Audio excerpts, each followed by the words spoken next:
little bit about some of the energies and messages I was feeling when I shuffled this out for you, and then we'll go into the spread for this month, okay?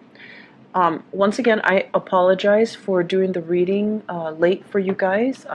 I was dealing with some things and I needed to have like mental clarity so that I can do the reading justice. So I hope that the information is still helpful and applicable, and it's still relevant to, you know, help you, guide you guys on videos and my channel. So I really appreciate that. So it's really weird because when I was shuffling, the cards were like all stuck together, and I usually think of that as a sign where, as a situation where we can be very, very rigid. And I get that a lot when I do the Aquarius videos, mainly because Aquarius and you guys are both fixed signs. So I get that stuck cards, stuck energy, and the cards refuse to cooperate. And so what I'm picking up is, I feel like this is a month where there are a lot of options that are opening up for you socially, relationship-wise, and work-wise, okay? So I'm getting the message, like plenty of fish in the sea. And yet, being the loyal sign that you are, I feel like you have disregarded, you know, all the opportunities that are hovering around you, circling around you, and you stuck to that person that really, that you're committed to.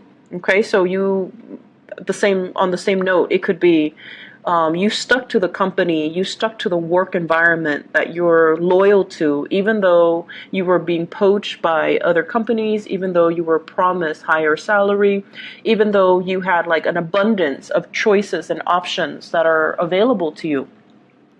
And it's because of this sense of innate loyalty that you have to your environment. But also, I feel, you know, being an earth sign and also being a fixed earth sign, it's a double whammy where it takes a lot of changes and a lot of nudging and a lot of spiritual, just like pushing for you to make a move. So it could be, you know, like a double-edged sword where, yes, on the one hand, you are very loyal, but on the other hand, it's like you're slow to move. And so you might miss out on a situation that might even be better. You might miss out on new environments. You're just missing out in general. So it brings about a lot of kind of like end results. So I see this as like an aftermath of a falling out.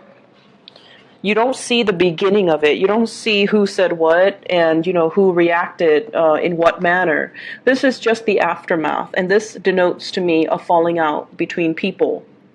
A falling out, like too many words have been said and hurtful things have been thrown about, and it's like mutually, you know, from your end to them, you're giving somebody a piece of your mind, and then from them to you, they're giving you a piece of their mind. And the thing to keep in mind is, you guys don't say things lightly. That's just the truth.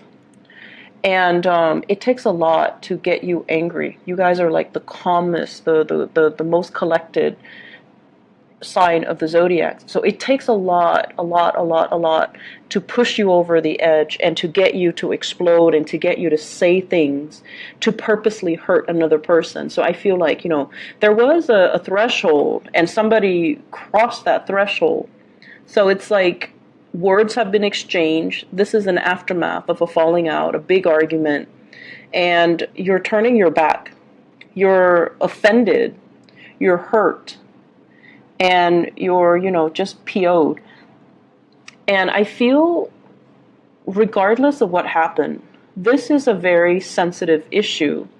So I feel like it's a family issue where it's almost like, it's a family issue where it needed to be treated with sensitivity. Okay, so it needed to be treated with like kitty gloves. It's sensitive. And a lot of the times with family members, you know, they know how to push our buttons. And so they would say things, and even if they don't have the intention, the tone of their voice and the past history that we've dealt with them, it triggers something in us. So we can imagine, we can like perceived slights, even if they didn't mean it. We can perceive ulterior motives, even if they don't have the ulterior motives. So I feel like it's just a long running battle, and it triggers some emotional responses in you that's very raw. And as a result of it, I feel like there was a major falling out. And it was a situation where the other person refused, absolutely refused to budge. They're so stubborn, they're so rigid. And honestly, Taurus, I feel like it could be you. But either way, one person is so stubborn and rigid and want it to be right and would not compromise and would not bend. Okay, this is sort of like that point. I'd rather be right than I'd rather have you in my life. And so that's very hurtful, right? That's just the bottom line. If somebody refuses to apologize, it's denoting I'd rather be right than there were a lot of hurt feelings. There were, oh gosh, I feel like it's a tough situation. And you might be dealing with what we have here, an Aries, an Aquarius, an air sign, so, an Aquarius, a Gemini, or a Libra. So those are the 4 signs that I'm picking up here. And I feel like it's a situation that requires a lot of sensitivity. And I feel as well, there are a lot of things here about femininity and masculinity, about what it means to be a man, what it means to be a woman, about gender roles, expectations. And the reason I say that is we have this Emperor and the Empress. And whenever they show up in a reading, like the court cards of the same suit, King of Swords, Queen of Swords, it basically denotes to me a situation where it's a very, very good match, but it requires both parties to calibrate and to adjust their rhythm in order to work together. So this is the embodiment of, femininity and masculinity. And it doesn't even matter what gender you date or what gender you are or what gender you identify as, because we all have this energy within us. And when both of these, be more understanding, be softer with your energy. You don't have to be a doormat. You don't have to cater to the other person, but you have to be understanding and loving and, what is that word? Kind, okay? So you might not like another person. You might not even agree with the way they do things, but there is kindness that is required when we're dealing with another human being. This is totally about, being stone cold and being very, very objective to the point where you're not in touch with your emotions, and you might say things that are very harsh. And then this is sort of like the energy, the opposite side of the coin, where you start to understand what it means to care for and love and soften your energy and be a little bit more understanding and, just behaving in a way where you can, I guess, like persuade the other person to see things from your perspective rather than being so dogmatic and being so pushy with your agenda. Okay, so I feel like embodying more of the Libran energy, where you might think they're a little bit too wishy-washy and indecisive and long-winded and so diplomatic and so annoyingly inoffensive. But I feel like there might be some validity to, the things that they do and the way that they behave, and they get what they want without offending anybody. So this is, getting what you want without having to tear somebody apart, without having to scold and scream and, force your way. This is about, it's almost like, using that soft skill to get somebody to come over to your side, to persuade somebody, and to get somebody to see that whatever it is that is your best interest is also their best interest. So we have a big energy here about learning from the past and being a little bit more diplomatic, more understanding, more malleable, and less dogmatic. Okay, so that's what I'm feeling here. I feel as well, with the Emperor and the Empress, and also with this Three of Swords, this might indicate somebody that might have passed on, like some major jolt to the system, some breakdown within the family structure. So somebody is leaving, or somebody might have passed away. And I feel as if there are a lot of unfinished business, such as inheritance, such as wills, such as even like somebody leaving behind a widower, okay? So passing away, leaving behind a widower. And there are issues here about, what do we do now? How do we do the estate planning? How do we divvy up everything? How do we take care of everything? How do we clean up this mess? So I feel like that's also something in the picture that you could potentially deal with. I'm also feeling this is something coming out in the work environment where the head of the department, the head of an institution, the head of an organization left the picture and left a lot of problems in their wake. And then you're the one called upon to kind of deal with things and to try to fix things and get things in order. So you might be interim acting, person while you're dealing with all of this. So I feel like there are a lot of changes here. There are a lot of upheavals. There are a lot of things happening in the work environment, in the home environment, and whatever you consider to be stable, as a switcheroo on you and you didn't expect it. And so for those of you who have been sending, you're going to be hearing back. And I feel like there will be, recommendations and really good energies here that indicates you're moving on up to something better. So you're definitely upgrading. There will be a few jobs that you might not qualify for, but I feel like either way, you're going to get positive feedback, and then you're moving on up. Okay, so positions are opening up, as well as people from your past that can also make recommendations for you, that can vouch for you, for your skills and whatnot. And then you're moving on up.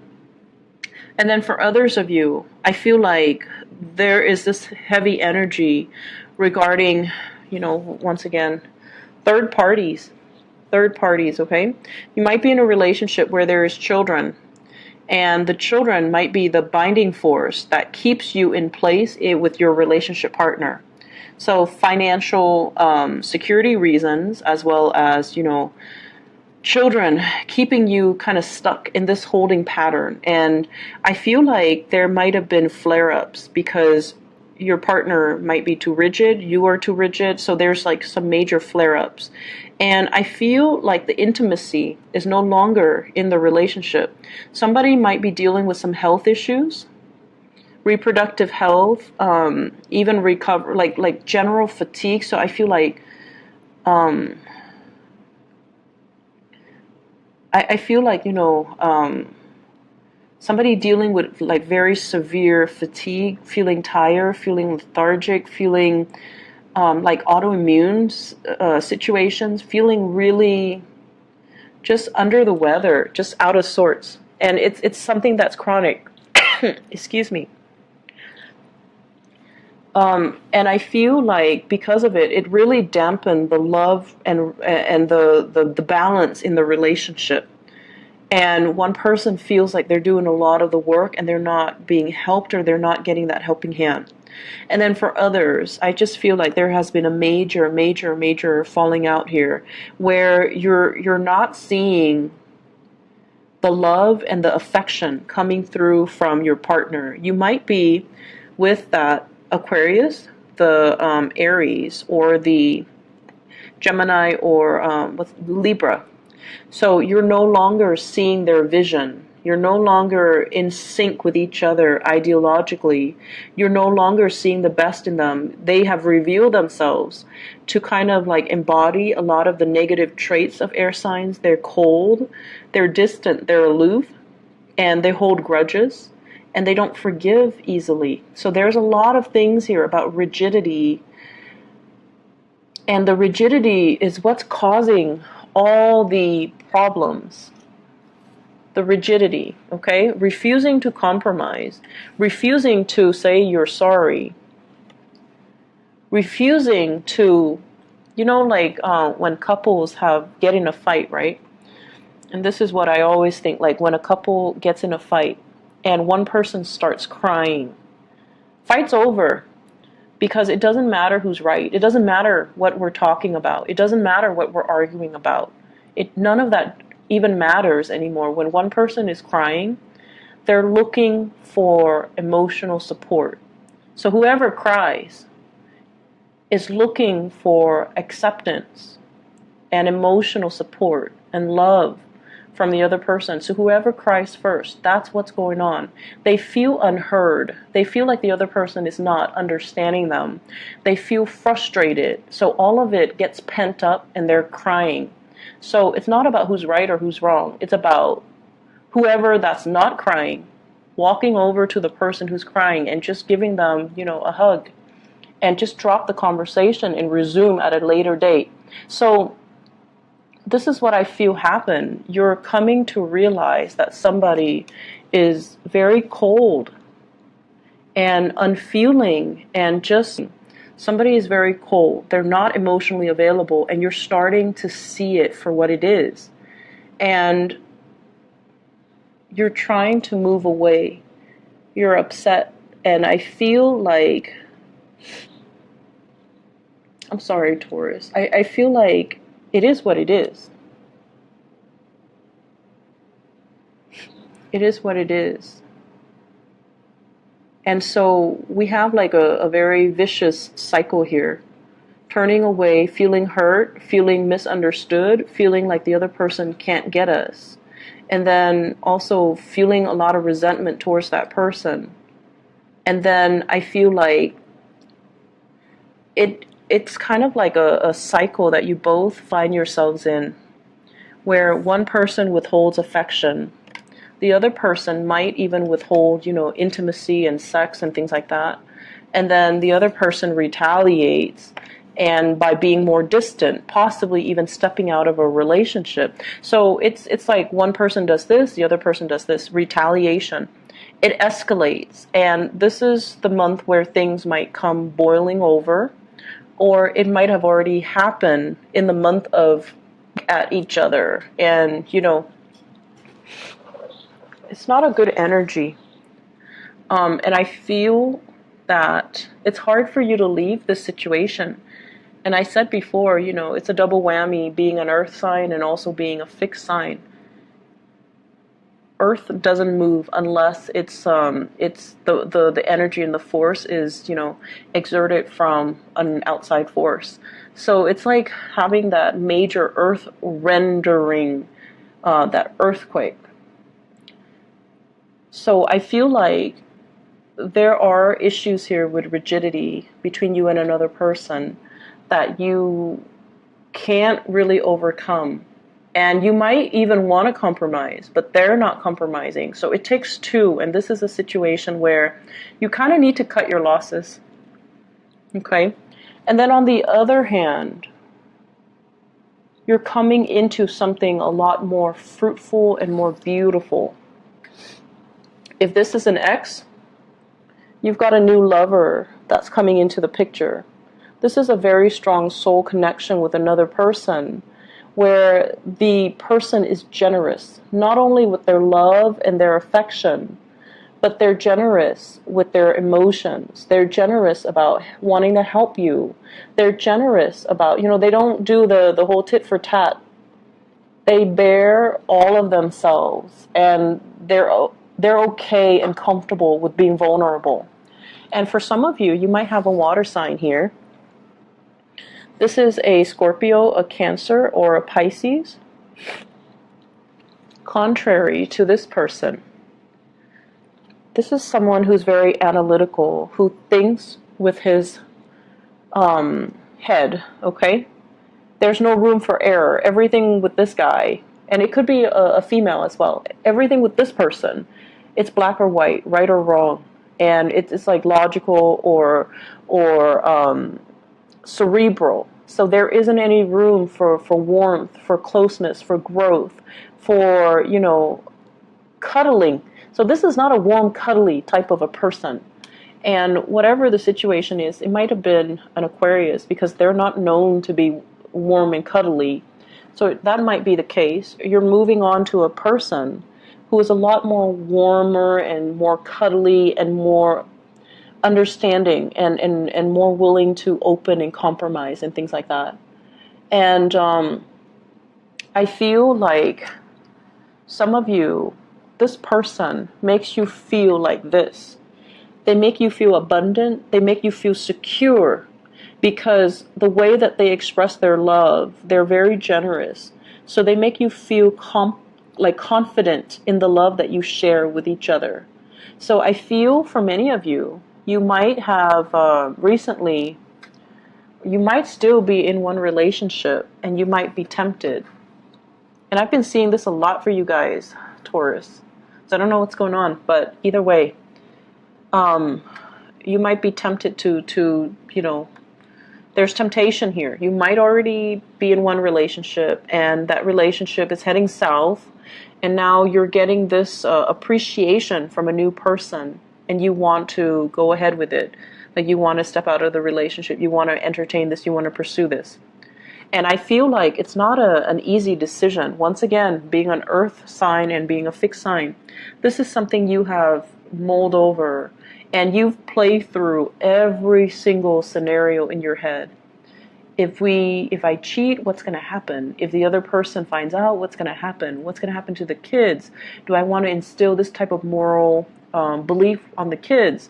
Do I want my coworkers to know? Do I want, it's everything. And I feel like it might be in a work environment where you're meeting this new person and they're really, really, really digging you. Like, they really like you. And I feel like they might have, given you a lot of compliments, a lot of little trinkets, a lot of gifts, a lot of attention. And just imagine if you're coming from this space where you feel like you have, body image issues, where you feel like you've gained weight, and where you feel like unloved and unappreciated, and you feel like, you spend all day cooking or all day working and you come home and the first thing is like an argument. So coming from this space where you feel very unloved and unappreciated and unpretty for whatever reason, Taurus people are really attractive. They dress well and they look good. But this is how you feel internally, and then this person makes you feel like this. So of course it's very tempting, right? My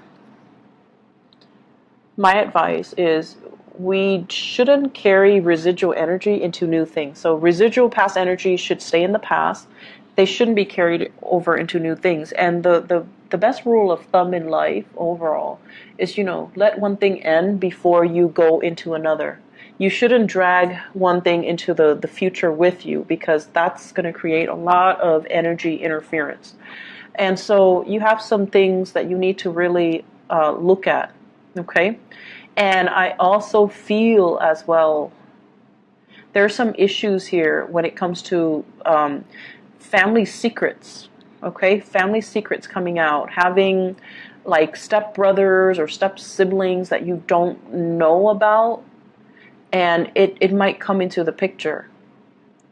So I feel that. And the Emperor and the Empress is heavily about ancestral energies. It's heavily about, the family unit, and especially that the mother, father, grandfather, and things like that, and especially things that are hidden, secrets that are hidden, or things that were kept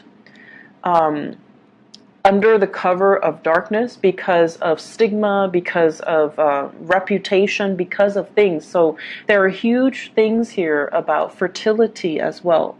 Fertility that might have been hidden, okay? So you've got a lot of intrigue in this spread, and I find it very, very interesting. And, once again, I hope the reading is still helpful and relevant for you guys. For those of you Taurus moon people, I feel like you're dealing with this energy a lot heavier than the Taurus sun. I feel like with Taurus Sun, it might be happening around you. It might be happening to, you know, family members and people that you are that are circling around you. But the Taurus Moon people, you're dealing with this. Either a falling out, a major breakup, a situation where someone stopped communicating with you, and you're trying to pick up the pieces and you're trying to move on, and you have new people that are going to be coming into the picture. And I also feel like this is a work situation where you're being offered something. You're being offered a position that is going to allow you to shine and to really excel, okay? On the work front, there's a lot of attraction. There's a lot of temptation. There's a lot of attraction. Be very, very careful about gossip, okay? Be very, very, very careful about gossip. So, what's going on here? I have a very strong air sign here. So this is Aquarius, Gemini, and Libra. And, you know, it showed up before as the King of Swords in the reverse. And now the same energy is also in the reverse. So if you're dealing with an air sign, there are a lot of demands that they're placing upon you. And I also see this as, you know, the Nine of Swords as somebody who's dealing with health issues, who's dealing with depression, who's like almost borderline depression. And I also feel guilt associated with this, okay? Guilt associated with the Nine of Swords. So either somebody's feeling guilty, you're feeling guilty for something that transpired, and they're interrogating you, or they're coming at you in a very antagonistic manner. So when it's in the reverse, they're not always the bad people, but it can be that they bring the energy of the negative, you know, traits of the air signs, which is they're very cold, very distant, very antagonistic, and they're really, really like they know how to cut to the chase. They know how to get to the point, and the things that they say can be very demeaning and hurtful. And I feel like ultimatums, big ultimatums coming into the picture. Are you with me, or you're not with me? Are you going to leave your wife? Are you going to leave your husband? Are you going to leave your spouse? Or are you not? So big ultimatums that somebody's throwing at you. And I feel like you need to take a stance, own your territory, defend your territory, but do it in a soft manner. So don't retaliate, you know, this sense of antagonism. Don't be like this couple. Don't be like these two people, where one person, you know, antagonizes, the other person retaliates, and then things just descend into chaos. I feel like out of respect, usually out of respect for what you shared in the past, this sweet, you know, emotion that started it all, you know, because every relationship ended in a really great manner, right? Like it always had a really good start, I feel. So out of respect for what you had, and even out of respect for the children, out of respect for whatever the situation might be, aim to not, you know, escalate the situation, and aim to bend a little bit, aim to be more understanding and to see where the other person's coming from, and to arrive at that space where you're making decisions. If you're a male as well, okay, rather than making a decision from this space where I'm right, I'm putting my foot down, and I'm not listening to you, aim to be more tolerant, more understanding, and soften your energy a little bit. I hope the reading has been helpful for you guys. I'm kind of worried. I hope that, you know, the energy is... I hope that the energy doesn't permeate the entire month. That's what I'm hoping for. So let me just see. What is this? Is this in love, or is this in work? Okay, for this King of Swords. He kind of scares me a little bit. So it is a work energy. Oh, okay, so work energy. Page of Pentacles and Ten of Swords. This might be a boss, a supervisor, somebody that's managing you, and they feel like you might be a little bit frivolous. They might not be 100% happy with your performance. So make sure you try your best to, put your best foot forward with this person. So Aquarius, Gemini, Libra. This is kind of like a stern, authoritarian energy. Like somebody who wants to discipline you, somebody who's not happy with the way that you do things for whatever reason. And so I feel like it's happened before and it's making a comeback. So be very, very careful. Be where you're supposed to be. Do what you're supposed to do. Otherwise, this person will really be on your case. They're usually very good when people, are where they're supposed to be and follow directions and things like that. So that's something you want to be a little bit careful about, okay? So best of luck with everything, all right, Taurus, and take care of yourself. Have a wonderful rest of the month, and I hope the reading is helpful, and I hope that, you can navigate it and nip things in the bud and avoid some of these pitfalls, okay? Take care. Bye-bye.